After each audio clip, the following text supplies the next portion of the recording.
Go first. Hi, welcome back to another session of Borak Borak Medical, which I have not actually scheduled for a very, very long time. And with me, I have Dr. Tay Johan, who's actually my cousin. He's a consultant public health physician in Cebu, Sarawak. And he would be one of the best people to talk about COVID vaccine. He has been very, very active in the running and logistic and strategic screening of patients in Cebu, because there has been a very large cluster there. So he has lost a lot of weight. How much weight did you lose, Johan? Over the past 2 months, I think I lost about 5 kilos. I think I should go there. That's Anyway, stress for you. Yeah. very stressful. Huh? Yes. Anyway, thank you for taking time off to come to this Borak Borak Medical. I think the last time we spoke about the COVID vaccine, it was not even commercially available yet. Yeah, we were wondering when it will come, and since then, I think since then we have had. I think by now there's already about 250 million people have been vaccinated worldwide. And some places, people have been already getting the second dose of vaccine. And we are still just started, I think, vaccine arrived at our shore about a week ago. So, Johan, have you had your vaccine? I'm fortunate to be as a frontliner. I received mine last week on the 26th. Wow, so almost immediately when it landed, about a week ago. Yeah, when it landed, it was distributed to Sarawak. Huh? And they flew it over to Kuching. And by Kuching, it was redistributed again to Cebu. And we are very fortunate in Cebu to be one of the first recipients. The police escorted all the way with the outrider, everything from Kuching to our medical store in Cebu. Wow. And are you part of and puzzle of the people who are arranging all this vaccination program? Yes, you see, my role as a divisional health officer, the Pegawai Kesihatan Bahagian in Sarawak, it is Bahagian. In Semenanjung, it will be Pegawai Kesihatan Daerah. So as the Pegawai Kesihatan, we are in charge of everything basically outside the hospital.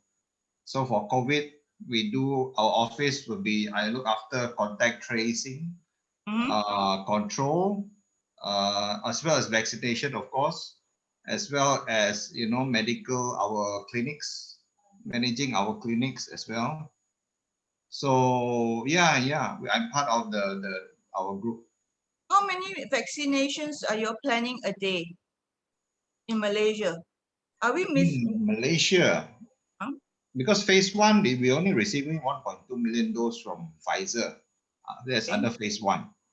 So hopefully by the time we reach phase 2, it will be more vaccine will come. And phase 2 is where we vaccinate all the comorbid and high-risk group, elderly as well as those with comorbidities.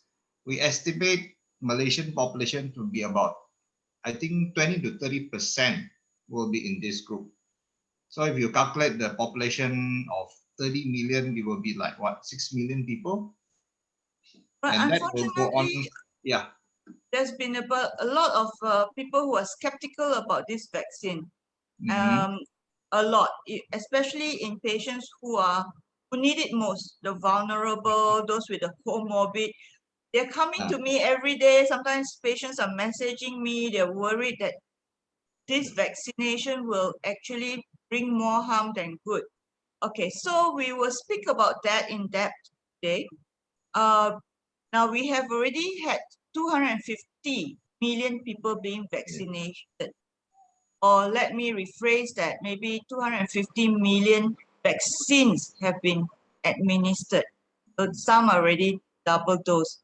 And I think the doubt should not be there anymore, because as we can see, since the vaccination numbers have started, the numbers of COVID has also reduced.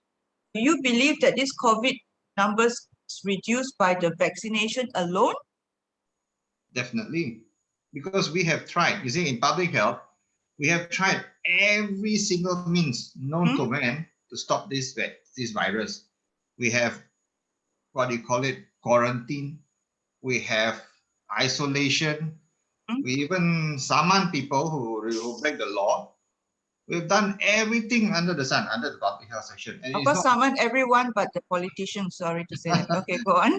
Yes, we have done. we have done all these public health measures, and it's not, how do you say it? It's not enough to reduce the cases. Once the economy is moving, the numbers do, I mean, people do spread. And inadvertently, I would say, no, they purposely want to spread, but sometimes they don't know that they are positive because of the asymptomatic numbers. We call it subclinical. So many subclinical cases are going around. They don't know that they are carrying the virus. So it's very difficult to control. But you can see in Israel, in Singapore, in UK, once the vaccination started, the positive cases come down. And that is the surest proof that this vaccine works.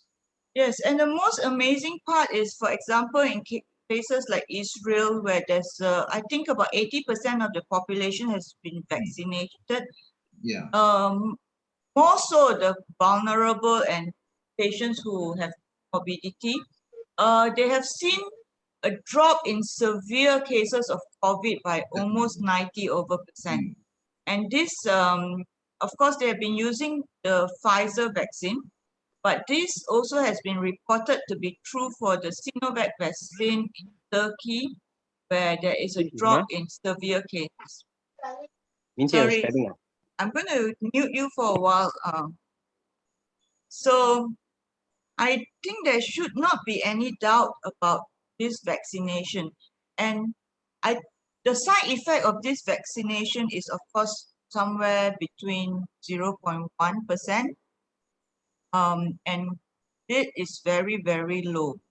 For all vaccination around the world that we have used, from polio to MMR, let's say diphtheria, I think every vaccine has its own minor side effects. Even the influenza will give you some form of same with Panadol. Panadol also have side effect. Everybody is so confident taking Panadol. True. Some people are just very prone to placebo kind of side effects. I believe that no matter what evidence you may show them, they will still remain skeptical. There's no doubt about that. Yeah.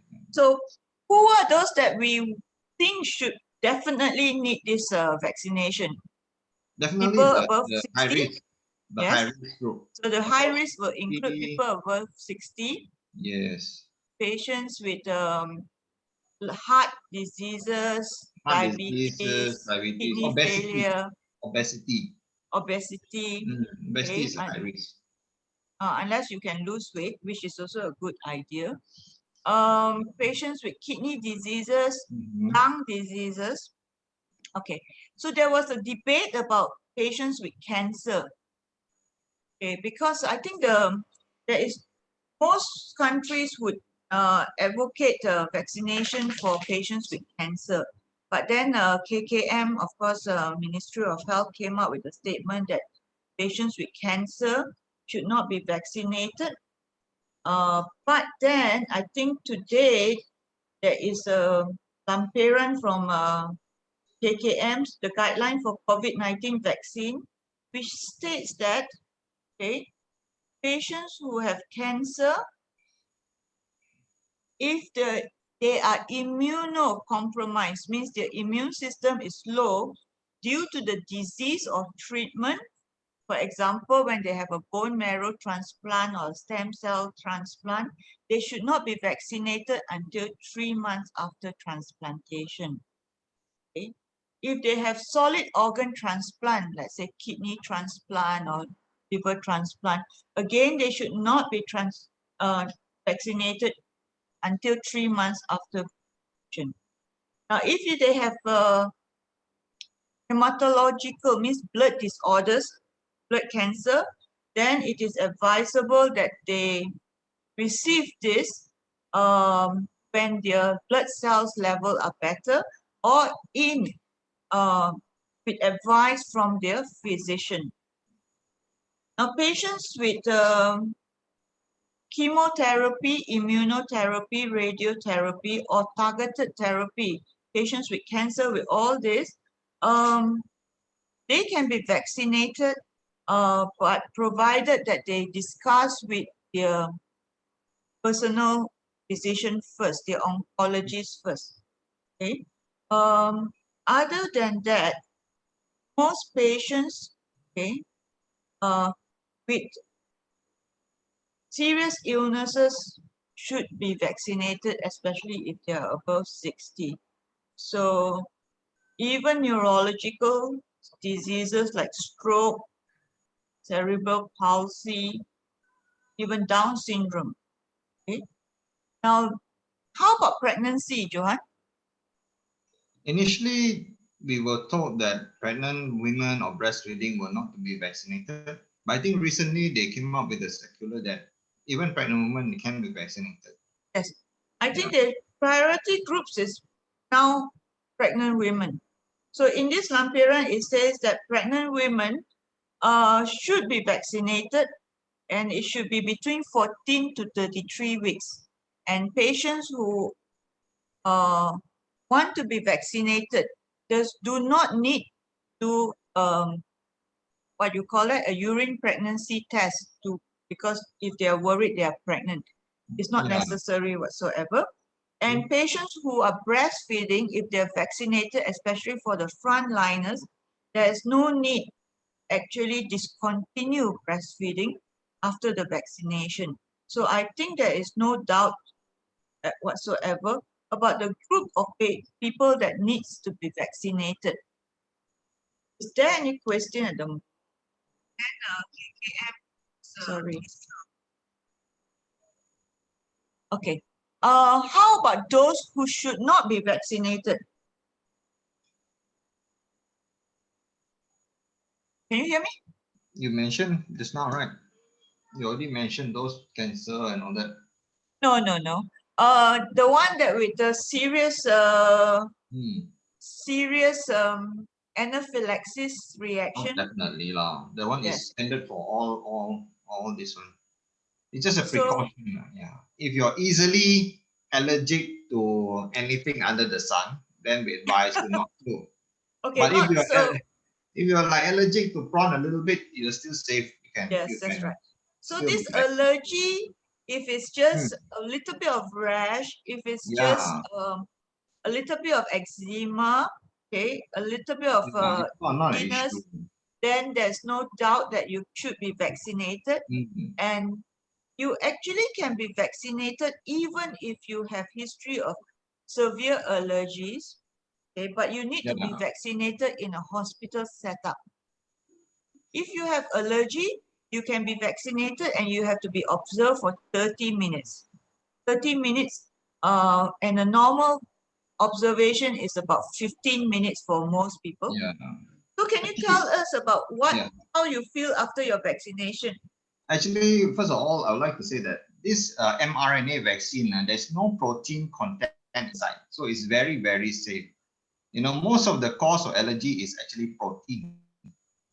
Foreign proteins introduced into our body that leads to a lot of this allergy, and also the number of the amount of adjuvant and all these what do they call it, preservatives being added to the vaccine that causes a lot of the allergy reaction. Pfizer and Moderna's vaccine is pure mRNA, and the lipid what do you call it, layer to the delivery device is in a lipid capsule. That one doesn't have any protein component. So it's actually the risk of allergy is actually very, very low. So so far for our vaccination in Cebu, about 4,000 doses have been given to our frontliners. And the worst, I would say, negative, we had one case of severe dizziness so far. Adverse effect. Adverse effect of severe dizziness. That's all. Sorry, is that person very emo or very? I don't know. I don't know. We didn't ask that. But anyway, that was the worst adverse effect that we encountered so far. Very, very dizzy. So she had to be, lay down into the stretcher, monitored BP for a Wow, while. quite drama. Yeah. But other than that, there's not much hassle so far. Myself, the worst was, I think, the soreness at the vaccination site. That one Did is you for have about fever? 1 day. No, No the fever at soreness all. there for 1 day. The soreness of my injection site. Okay, so actually there's been a study that showed that after your vaccination, do not do a mammogram immediately, because sometimes there will be some lymph node swelling. So that could cause misdiagnosis in some patients. Yes, it's just a written paper on it. Okay, Yeah. so so basically it gives sometimes a flu-like reaction. Unfortunately for me, I've not been vaccinated, so I can't tell you experience, but a lot of my family members have been vaccinated throughout in the world. My aunt, who was 80 plus, was vaccinated, I think either late December in the UK, and she has had second by now. She's almost close to 90. And then of course those in the Emirates, so very high number have been vaccinated. I think they are the second most vaccinated country after Israel, and they are using a lot of Sinovac. So is there any difference, do you think, between all this different kind of vaccine? So far, Sinovac also there's no protein inside. It's a virus. Using an adenovirus, so there's not much protein component in the adenovirus itself. Very, very minimal. So there shouldn't be a issue. But they did put some form of preservative, an adjuvant inside to enhance the immune response for the Sinovac.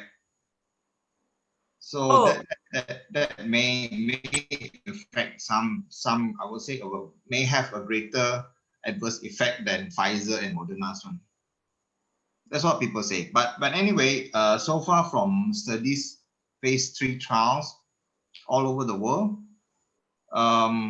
very minimal side effect also. Same with other vaccines. Sufei says that hers is not Sinovac, but hers is Sinopharm. Thanks, Sufei. Yeah. Leong Po Jin asked, apparently Malaysia has brought in China vaccine. Yeah. Is the vaccine safe? Does it work? Okay. Okay. First, of course, I think yes, Sinovac vaccine has been tested in many countries. They have run trials in Brazil, Turkey, and some people say they have not used it on their own people, which I think it's not true. But the problem is when you, for example, in China, the number of cases is not high now. So when you vaccinate patients who, let's say you vaccinate a country, have no cases of COVID, okay, then you can't study the effect on the numbers. So every publication and every trial in every country is different, because basically the population type is also different, the numbers are different, so it is very difficult to interpret some of these studies. But of course, Sinovac and some of the Chinese vaccine, the trials have not had publication in some of the medical journals. For example, not as much as the Pfizer ones. So yes, they are safe. Yes, they're going to be brought in by Kyrie. And Kyrie has decided not to use the Pfizer vaccine, but to use the Sinovac vaccine. Do you know what's the reason? I think he just wants to show that it's safe and it's equally good lah. Yeah. That's the main thing. Yeah. But okay, well, nevertheless, whatever the efficacy rate is in published studies, all these vaccines have shown to be 100% effective to reduce severe and hospital admissions.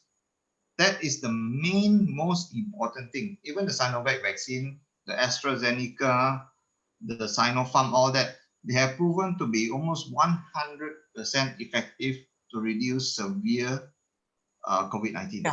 Most in the range of 90 plus.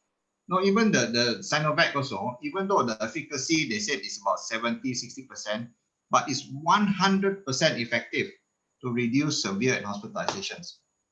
That is the other side of the story people don't read. They always say, oh, effectiveness, but actually the main thing is the severe disease and the hospitalization. That's what we want. Okay, so Dr. Ko has asked us comment on the PEG chemical in the mRNA vaccine. So actually, I do not know the answer to it. Maybe Dr. Ko, can you unmute yourself and maybe just speak to us about it? Hi, welcome to Borat Medical. There seems to be this. I can't hear you well. Can you hear me? Hello? Can you hear me? Yeah, I can hear you. Okay. But very soft. Okay. There seems to be this issue of this particular chemical PEG inside the mRNA vaccine. Yes. And some people say that a lot of people have antibody against PEG. Yes. PEG is actually polyethylene glycol. Yes. Yeah. A lipid or fat that is a component in other injectable medicine, and it has caused reaction, allergic reaction in rare circumstances. So rare. Okay, go on. So some of these anti-vaxxers seems to say that the number of people or the percentage of people with anti-PEG antibody in the bloodstream is pretty high. So theoretically, the risk of sensitivity reaction when the vaccine is used is also equally high. Okay. I just wonder whether this is true or not. Okay, so while you were talking, I did a journal search. So in the Journal of Allergy and Clinical Immunology, they found that there is an average of 4 cases of anaphylaxis reported per year to the FDA from 2005 to 2017, which is related to PEG. And these were all due to bowel preparation or laxative that had PEG. So I don't know whether this PEG, okay, let me see. To date, so now I'm looking at another journal, which is a very, very reputable journal in the medical society, which is actually the New England Journal of Medicine. And they said that, hold on. No, I don't think there is anything that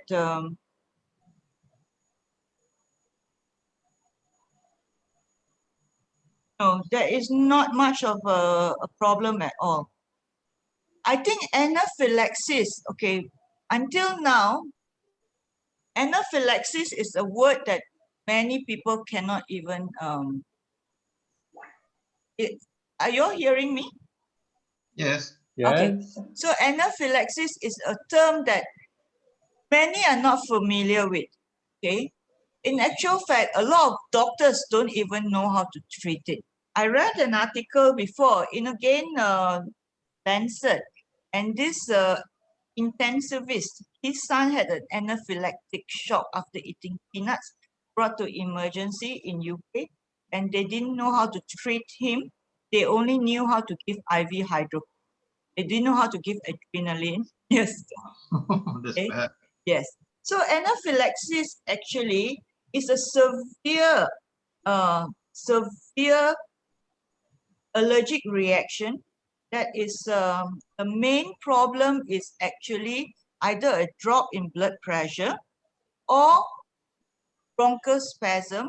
Okay, means that your trachea, your respiratory tubes in near your lung or near your throat all get swollen up, just like when you get the swelling of your skin, but the swelling is inside and then you can't breathe. And it is very dangerous. It is very dangerous. So it is very difficult to say whether this PEG, so maybe we will have to read up and then get back to you on this PEG. Sorry, Dr. Kaur, I can't tell you more than that. So,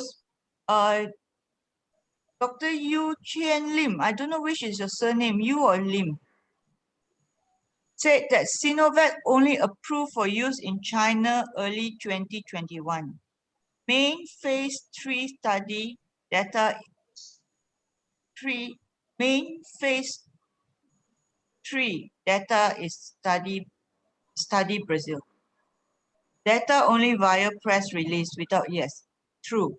So like I said earlier, okay, Sinovac have not come out with any major publication in the Turkey yes, also. Turkey has recently published 80-something one. percent of Turkey. Yes, so I think Turkey published not too long ago. So what he said is true, that until now there's not many publication and they're all press. So yes, if you want to doubt that, but having said that, Sinovac is capturing a lot of market now. Sinovac is actually one of the bigger producer and exporter, being exported to many countries, and maybe it is because it's more Maybe the affordable. Asian countries. Oh yeah, maybe not the Western Western countries, countries, yeah, a lot of but Asian countries. not only Asian like Pakistan, Bangladesh, Philippines, Philippines. Indonesia. So Indonesia is one of the first also. I feel that there is a lot of this vaccine or favoritism towards a certain vaccine or a biasness a certain vaccine is related to politics, mentality, nationalism, even racism. Is it possible there? Anyone? Yes, definitely. You think so also, right? Yes. I think the Westerners would definitely, Americans would not use the Asian vaccine, neither the Russian vaccine. And I'm sure Russian would not use the American vaccine. It's Okay. pride, I think, pride, national pride. Yes, national pride. And among us, even when I speak to certain doctors, some would really prefer Chinese vaccine, for example, for some reason or not. And some people would prefer the Pfizer. Now, the Moderna vaccine is actually quite low-key, isn't it? It's more expensive than Pfizer's. That's the I problem. see. Okay. Sufei thinks that, yes, I think Sufei's opinion is very, very valid. Sufei is also my cousin. She says, in her opinion, any vaccine is better than no vaccine, which is very true. I think even though Dr. Yu Qian Lim said that the Sinovac has not published peer review kind of data, but from the Turkey publication, they have actually saw a reduction of severe disease by 90%. So any vaccine is better than no vaccine. Some people are very worried about the vaccination. altering our DNA. Okay? When they don't want something, they really can actually come up with a lot of excuses and a lot of explanation or worries or skepticism. And no, it doesn't go into our RNA. Hi. So that's my nephew. So when you inject with the mRNA vaccine or even any sort of vaccine, and then it doesn't go into your cells and cause a change in your DNA. That is not true. So, so Anne says she has just had a Moderna vaccine just 3 days ago, and it was given free. And Anne is in Anton is in Austin, USA. So Anne, do you feel anything? Do you have any side effects or anything? And that is sorry, there is a question in Chinese. Anyone who can read Chinese can translate this for me, please. Because I cannot read the Chinese. Any more questions? So Jin has okay, Pochin asked, there's supposed to be some time after the vaccination before it takes effect. Would it differ from one vaccine to another? Most definitely.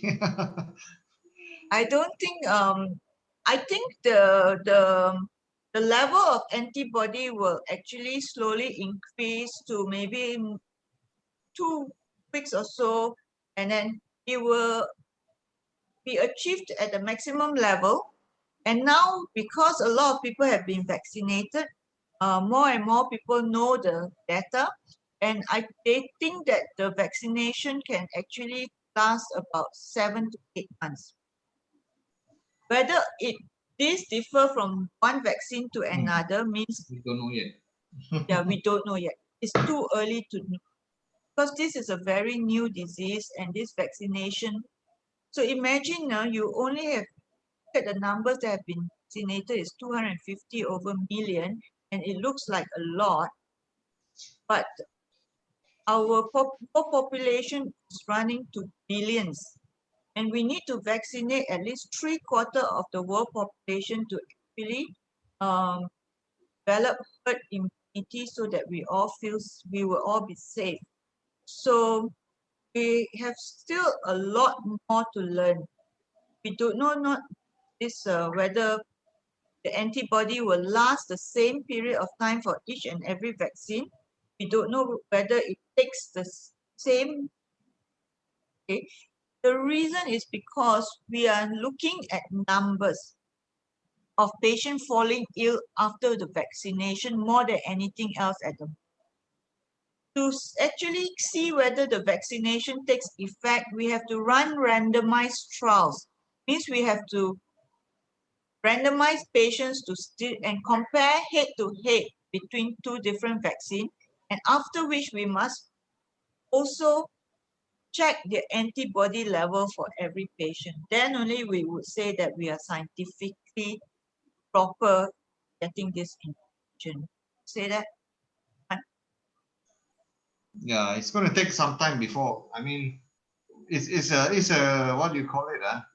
An ongoing process, right? It's only been the first vaccination started a few months ago, so the antibody that they are tracing is like 7-8 months the most. But I'm sure, as in all vaccines, once it goes into your body and you have adequate enough seroconversion, memory cells will always be there. You know, it is as in all vaccines. Yes.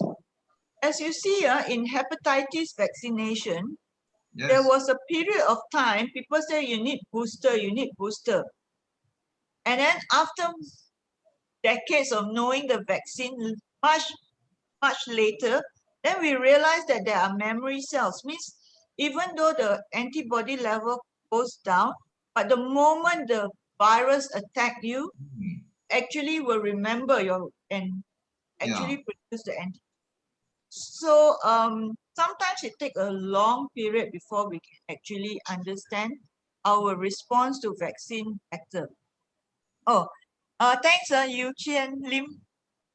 Okay, he has actually translated what this Safa guy in Facebook asked in Chinese. How do you define safety of vaccine? And when do you predict the pandemic will end? Okay. Safety of vaccine is one, okay, the vaccination will cause more benefit than harm. In anything that we give to the patient, we would like to more benefit than harm. Then when we see that the benefit outweighs the risk of the vaccine, then we can actually say, okay, this is safe gift. Okay. So basically for all treatment, it's that. And then when do I predict the pandemic ends? Actually, this prediction is actually not my prediction, but I read somewhere it will not end until 5 to 7 years from now, because it will take that long to actually administer vaccination. Third of world population. So we will have to see. Anything else? Okay, so somebody said, LV Ho says he was given a free trial of Sinopharm but rejected it because the clause says that I can't travel overseas for. Well, I'm not sure you're going to be able to travel overseas in 13 months' time too, even if you're vaccinated. Some countries are opening up. Okay, I think Spain is trying to open up to vaccinated. I think Mecca is going to accept people who have been vaccinated for their pilgrimage. So yes. Typing asks, should those with autoimmune disorder like Graves' disease be vaccinated? Okay. I think we will again go back to this Lampiran by KKM. Okay. So Lampiran by KKM says that priority should be given to patients have, let me get this, so I won't get it. So priority should be given to those people actually have are immunocompromised due to disease or treatment, but you have actually consult your own doctor.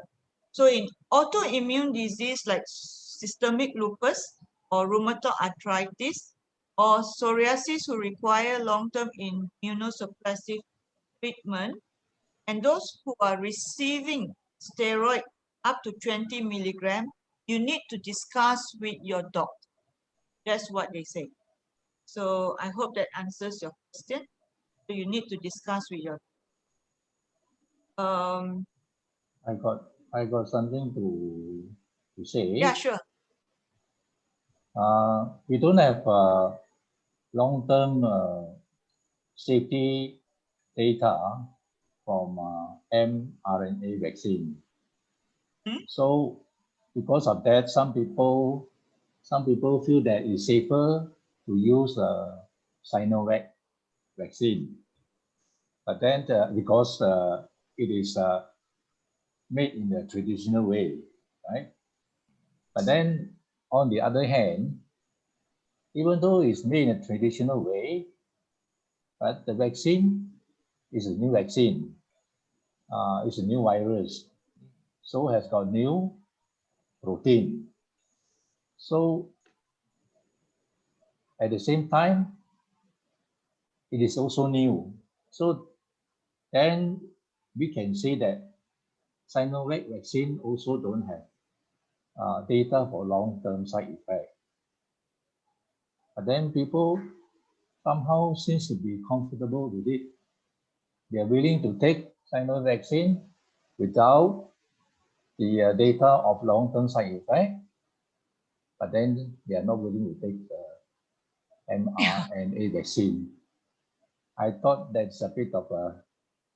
Yes, there's a bit of it is odd how people think, because yes, mRNA vaccine, this is the first time we are hearing about it. This is the first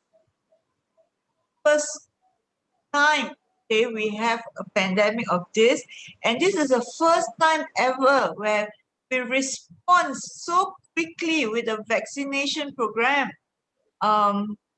within a year. So in Malaysia in itself, we started the MCO, I think 8th of March last year, okay, and of course all of us without doubt, and no one will ever say it has not impacted us in every way, okay, and our response to this has been amazing, okay.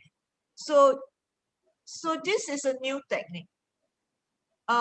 So obviously it is very common for people to doubt this new technique. It's very common, but you see, I'm a practicing cardiologist, and a lot of our treatment, our understanding of high blood pressure and high cholesterol and coronary artery disease, they are all based on evidence, okay, based on research, and yet people would rather read, okay, supplements magazines or healthcare magazine and doubt all this that I prescribe to them. So I'm not surprised that they actually doubt this mRNA. And if they want to wait until we have results, or let's say evidence, which would take years, so then they just have to wait. That is why I think our number of registrants for MySejahtera has not even reached 7%. Okay, the number of registrants to vaccinate in MySejahtera is 6-point-something%, and that is really, really shocking. Cochin again asks, meaning after vaccination, should we continue to observe SOP until much later? Yes. The answer is yes. Even if you are vaccinated, okay, you should always, okay, continue to observe masking, social distancing, and the reason is because it doesn't mean you don't get the disease or you can't spread the disease, but sometimes you get it less severe, isn't it, Johan? Actually, the main reason why we still advise all these things is because number one is we don't have enough of a herd immunity yet. So even though you are vaccinated, there is a small chance you may be a carrier and you can infect other people. So that's number one. Number two, it does, you know, you could be spreading it unknowingly to your family and all that. So that's why we still say, okay, wear masks and for the time being. But once there's enough people in the world being vaccinated with vaccines, more than 70-80%, then maybe some restriction will be allowed. I mean, some restriction will be lessened because the chance of spreading will be much less. People say, so I think the more we vaccine, the less, yeah. Until then, if your registration for your vaccination program is 6%, God knows when we will achieve our vaccination of 2/3 of the population. Yeah. So now there are some differences in the vaccine. Sometimes they are of different makes, of course, and then J&J has come up with the fact that the vaccination is only 1 dose, so it's much cheaper. Okay, but the efficacy rate may not be of that of Pfizer. Yet to see. Anything else? Anyone? This 6% of the registration for the vaccine acceptors, they they are the one who are keen to be vaccinated. Then Yes. you will find that a big percentage are sitting on the fence, very undecided what to do. You see, just now I mentioned about the Sinovac vaccine because my neighbor is a dentist. He's my dentist, and he held this view that he wants to take Sinovac vaccine. But He insists on just taking Sinovac vaccine, okay? Yeah. So I told him Sinovac vaccine also have no long-term side effect, no data. He Yes. say, oh, it's made from a traditional way. So the old traditional vaccine, the long-term safety data should apply. I say no. I said the virus are new, the protein particles are new. So I don't think you should apply. Just Yes, like that. I think Dr. Chen Lim is right that if you look at data alone, I think Sinovac has less data than other, you know, more established players like Pfizer and Moderna. Yeah, correct. YP Young asked a very good question. He said, is it 6% of MySejahtera users or 6% of the population? I think you are right. Maybe it's 6% of MySejahtera users. Yeah, about 2 million. Yes, 6% of MySejahtera.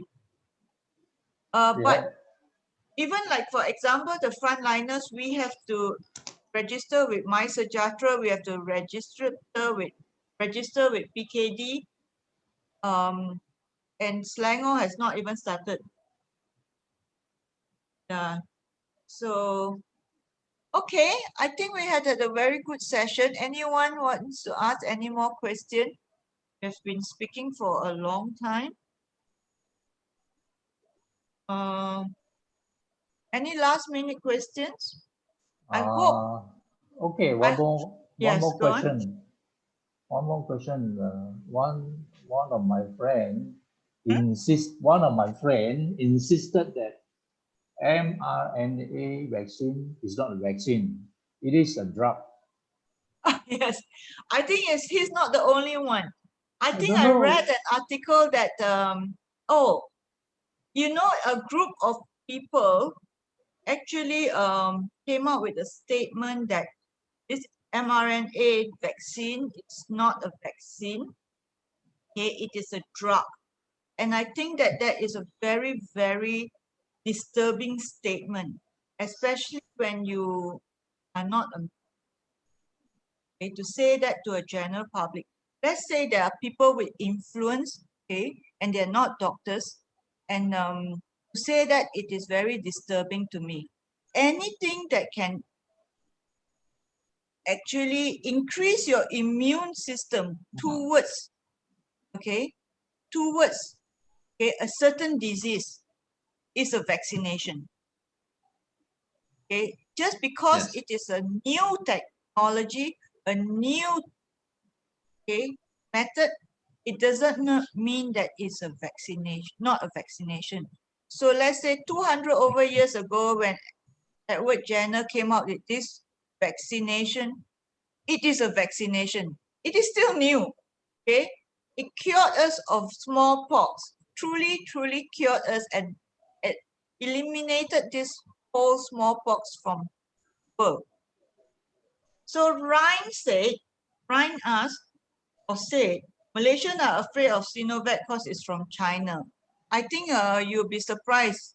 There are people who are afraid of Pfizer. There are people who are afraid of Sinovac. All sorts of opinion, because they can have an and they will. So Alvin said that she's from Toronto and she got up and she missed the session from 9 a.m. Don't worry. This will be recorded and it will be on YouTube, so you can watch it later. We're not going to repeat it for you. Sorry. So Many years ago, China has got a bad reputation in terms of this rollout of vaccine, there was some issue. I think about the fake vaccine, yeah, and also thing. I think that was a couple of years back. This was the issue. So I think a lot of people remember that.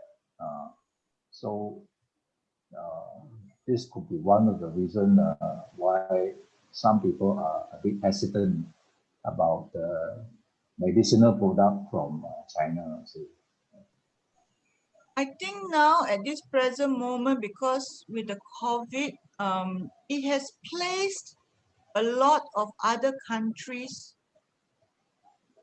the higher pedestal. It's like what used to be like American or okay, it's made there, it is better. But I think more and more people are accepting other countries. Even the vaccine from India is really making a wave. And there are some vaccination that is coming out from India that is not, is nasal spray. So I'm really looking forward to that vaccine. And this nasal spray vaccine, you may think, oh, people then ask, oh, nasal spray, how? But again, I think polio vaccine, as you know, is ingestible, means you take it orally. So it is not something that is not possible. So we're really, it's like a war out there for vaccine world. Yeah. Russian vaccine also making a wave. So India is really, really okay, trying to sell the vaccine. Alvin asked, when do you think we can travel back to Malaysia without quarantine? What do you think there will, when do you think? I think we have already answered that. We don't know the answer to when you can travel back to Malaysia without quarantine. Yeah. Have you been vaccinated yourself? Based on age, my husband is okay. Okay. So there's another good 6 months to it. Then you will need another booster, which is in August, no, in October. So it won't be until next year that you can come back to Malaysia. Okay? Very likely. I think chances of traveling will not till safely, maybe May next year, I would say. That's my prediction. So, what? Hello, Huh? Betty. I think another issue I'm pretty concerned about is the quality of manufacturing. You know, during trials, they will give you the new best manufactured vaccine available from whatever company, Sinovac, Pfizer, right? But when it comes to mass production later, how good is a quality like, say, Sinovac or Sinopharm versus Pfizer? In the medical profession, we know that original drugs are of higher manufacturing quality. Yes. So how, you know, I would say, not say I don't trust, but it's just that how good is the regulation and the quality, monitoring like in China compared to Belgium or the US, for example? That one we need to question ourselves. There's another thing is that more and more vaccines are actually going to be produced locally in the country. Yeah. Under a certain brand name. For example, Sinovac will be, let's say, in Asia. Bottled by Pharma. Yes. So yes. So quality is another. But I think it's not by choice also, because there's not enough to go around. There's not enough. So I think the take-home message is, one, okay, don't worry about the vaccine. Okay, be vaccinated when your time comes. Okay, with any available vaccination, vaccine that is at that present moment, okay? And maybe in a year's time you can choose your vaccine, okay? But at this present moment you can't choose your vaccine. You just get vaccinated, and it's all been recorded, okay? 80% of Israelis have been vaccinated, okay? And it's amazing the speed at how they do it, okay? They're going to conquer the world if we don't get ourselves vaccinated. Of course, they will be able to travel, they will be able to do things, and we are still stuck at home, okay? And then you're complaining, oh, these Israelis, how come they are always ahead of us? Because they are vaccinated, okay? Yeah. Ryan Ko says, in Cambodia, both doses of Sinovac vaccine is given to frontliners in between 2 weeks of the. Is it okay? Must it be 6 months after? No, I think the interval between the two vaccine is between 2 weeks to 4 weeks. 2 weeks to 4 weeks, depending on the brand of the vaccine. 6 months is too long. So if Sufei says, even in Sinopharm, there are two sources, one produced in Beijing and the other put. Okay, Yan Xiu Xiang says, why judge China in terms of quality and their vaccine? Just got yourself into trouble. Is it because of our limiting belief all China products are of quality?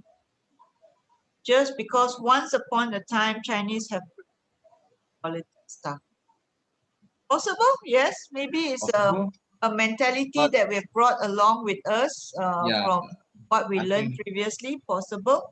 Being in the medical line, you look at the quality of medicines, you know lah. I don't want to say anything. Yeah, so it's okay. Maybe he's too quick to judge. I don't know. I have no doubt about the Sinovac. But I think I'm surprised that Japan has not rushed into this vaccination. Okay. And she went on to say, but lately China has come up with technology that US is afraid of, and I think she's talking about the 5G. True. Yes. Okay, YP Yong asked, do you think we should go for antibody test to make sure the vaccines are working? Yes, you can. So basically, you can on your own check your antibody, and this is very easy because you can have the antibody kit. You don't think so? That antibody kit is useless. It's so unsensitive, and the specificity and sensitivity is so lousy. Well, depends on which kit you're using, which is true. Yeah, some so kit many cannot use at all. And out there, and no, it's not. You need to use a laboratory standard ELISA testing for the really to see the antibody levels. Those in the lab ones, not the ones on the kit. But I mean, if you want to do it, see when is the next vaccine that you should take, maybe you can try it. But yes, they are not very reliable, this antibody vaccine. I mean, the rapid test antibody. If you're going to the lab to check your antibody, that's fine. That's fine. No. I think there's one issue here. Okay. The rapid test kit for antibody test for COVID, I don't think they test the spike protein antibody. No. They test some other things. Yeah. So if you get yourself vaccinated with this mRNA vaccine, then the antibody produced is anti-spike protein antibody, so it will not be picked up by this rapid test kit. You see? True. Yes, I think Johan, you have really struck a raw thing in Dr. Yan Siu Xiang. She said US is a white supremacy ego that sticks to them from history. So yes, I think we should not. She says US conquers other by killing. That's not true. Actually, European did the killing. They conquered and did the killing, and then they started the USA. Okay, but this vaccination war, I would say war, I think true.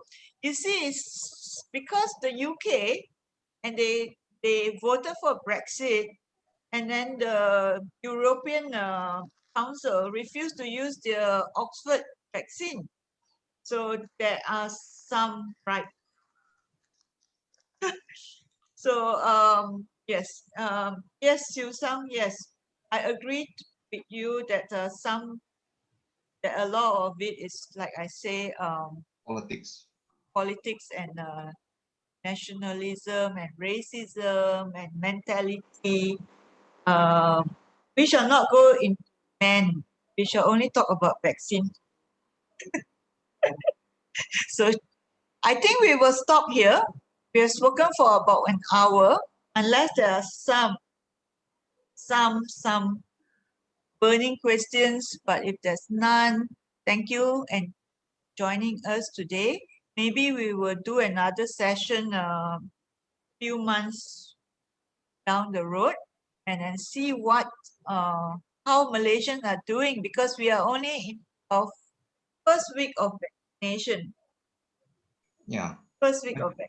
I think, Betty, a lot of young people, I mean, in Cebu also, a lot of young people are asking, why do they need vaccine? They're not hardly affected by it, right? They're not getting sick or anything. So why should we take vaccine? But I have seen in our hospital itself, a 41-year-old, a 38-year-old pass away because of COVID-19. Yes. So anybody can just gone off and die because of COVID-19, and especially for elderly. There's one, in our hospital ward, every day there are deaths, especially among the 70-year-old, 75, 80 years old. They're quite okay actually. They don't have many comorbid, but suddenly they just come off like that because of COVID. Yes. So in actual fact, we tend to believe that, and of course it is true that the death rate is higher in patients who are above 60 when they have COVID. But when we actually had so many cases and then we home quarantine those with COVID cases of category 1 and category 2, okay, in recent times, every day we hear of cases of young people brought in dead. They don't even make it to the hospital in time. And I suspect that this is due to cardiovascular problems more than respiratory problems that is related to COVID. And I recently read also that patients with COVID, even if it's negative, we can actually have long COVID, and after which, in the next 10 to 12 months, 1 in 10 may even die after the COVID has been proven to be negative. So the end of the fact that the COVID test is negative does not mean your illness is gone, because this COVID actually causes a lot of inflammatory process in your body that we have yet to understand. So it is true that many people it is best that we vaccinate as many people as possible, but we have to go through stages at the moment: frontliners and the queue jumpers, then followed by, of course, those comorbidity and the age group, and then we will down younger and younger. The Pfizer says anyone above 16 can be vaccinated. Dana says anyone above 18 can be vaccinated. Last question. Yes, sure. Post vaccination, how is that? There is no recommendation for this vaccinee to have antibody test. Okay. You do that for hepatitis B, hepatitis A, this one, how come is suggested there's no need to do the antibody test after vaccination? I think because it is too much of an impact at the moment. This is a massive pandemic. I think the cost of the vaccine is already very high. And then to actually do the antibody study, we still do not know when should we do. 3 months, 6 months? If we do 3 months, we do it 6 months later. Do we do it 9 months later? Do we do it 12 months later? So I think that is one of the reasons. I think the main concern now is to vaccinate many people as possible. And then when we know more, then we can say, oh, I see. Maybe you want to vaccinate, do your antibody a year from now. If it's not down, then you vaccinate. Or let's say you want to travel, then you, so there is no no guideline in that sense just yet. The matter of most important thing is to get as many people as possible vaccinated. Okay, Dr. Yen has gone berserk. So she's saying all sorts of things about men, relating COVID vaccine politics and men. Okay, I agree with you. Yeah, okay, completely. But this is not our scope discussion today. But she says, I wonder, is there a total eradication of COVID virus if one get infected by it? Maybe it behaves like this. What does that mean? Huh? I wonder if there's total eradication of COVID virus if one get vaccinated? Infected. She didn't say vaccinated. I don't understand. If you're once post-vaccination, yeah, you can still carry the virus. Yes, you can still carry. Yes. It's still going on about men. But okay, I'll talk to you about men later, okay? We'll talk about vaccines first, okay? But if there are enough people vaccinated, the virus doesn't spread, sooner or later it will be eradicated. Unless it mutates and new strains come out that are not, catered by these vaccines, then maybe it will spread again. Oh, she's saying that herpes virus stay dormant. I think COVID vaccine, COVID virus. No, it doesn't. Yeah, it doesn't stay dormant. Not that we know of yet. Yes. But I think the race. Yes, you're right. You got this point about this what you call it, mutation, and it's very important, this race, to vaccinate everyone, because mutation, okay, is dependent on the number of infected. Yes, transmission. The more you get transmitted, the more likely that the virus will mutate.